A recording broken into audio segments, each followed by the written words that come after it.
The Exam Boost series is a set of 6 short sessions with a focus on helping Edexcel teachers to help students show what they know and can do for this year's summer GCSE Science exams.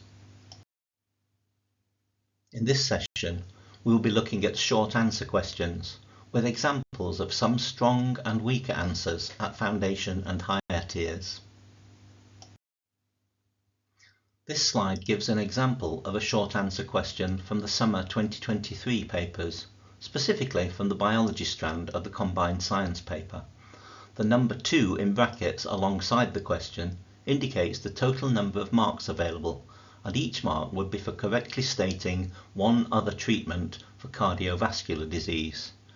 As you can see, the question says, changes in lifestyle can reduce the risk of cardiovascular disease.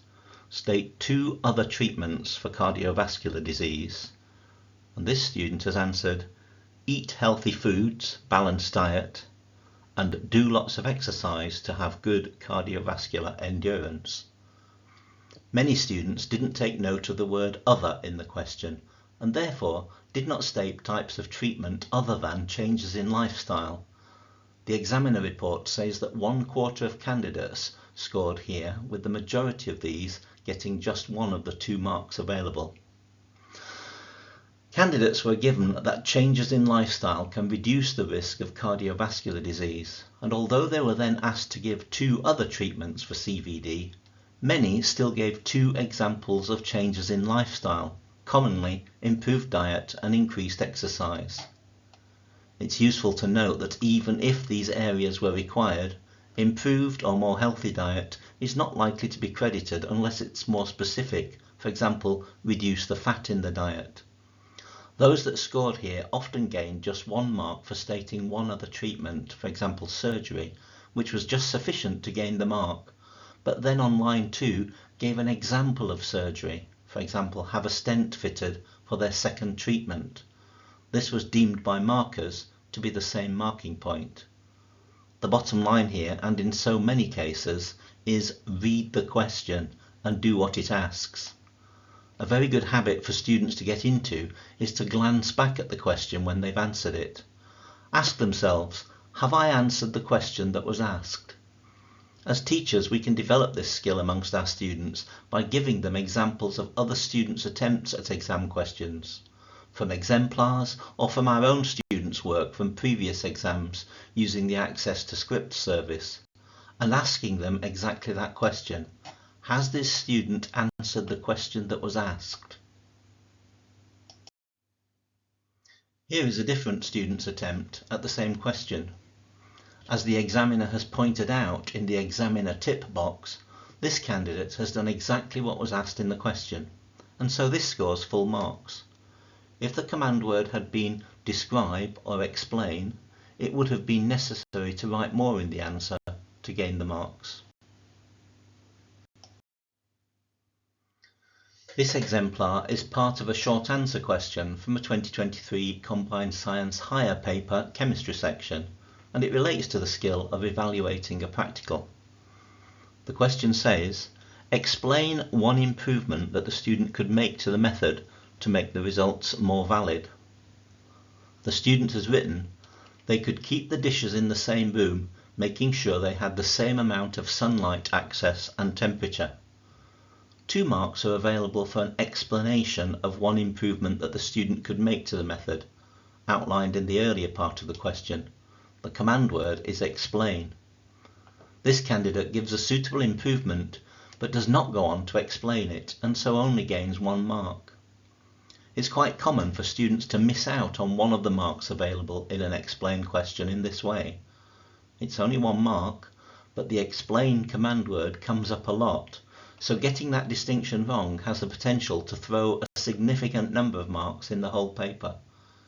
Encourage candidates to use linking words such as because when answering an explain question. This is a question from the 2023 Combined Science Foundation paper on chemistry, and, like the previous example, relates to the skill of evaluating a practical. The question gives a table of group 1 metals showing their atomic number and relative atomic mass, and then asks, Explain in terms of their electronic configurations why these metals are placed in group 1 of the periodic table. This student has written, they are the most reactive with water and oxygen and have a low density and melting point. It's another explain question, but the key point to draw from this exemplar is that the question specifically says to explain in terms of their electron configurations. This sort of phrasing in a question is not a suggestion. It should be taken as a direct instruction about how the question must be answered. An answer which does not refer to the electron configurations, even if it contains correct science, will not score the marks. Once again, we're emphasizing the need for students to read the question and to do what it asks. This from the examiner's report. The majority of responses to this part scored 0 marks. It was common to see answers stating some properties of alkali metals rather than linking back to electron configuration. The area which we're now going to focus on is that of students struggling to apply learning from one context to tackle problems set in a different context. It's a perennial issue, featuring in examiners' reports every single year.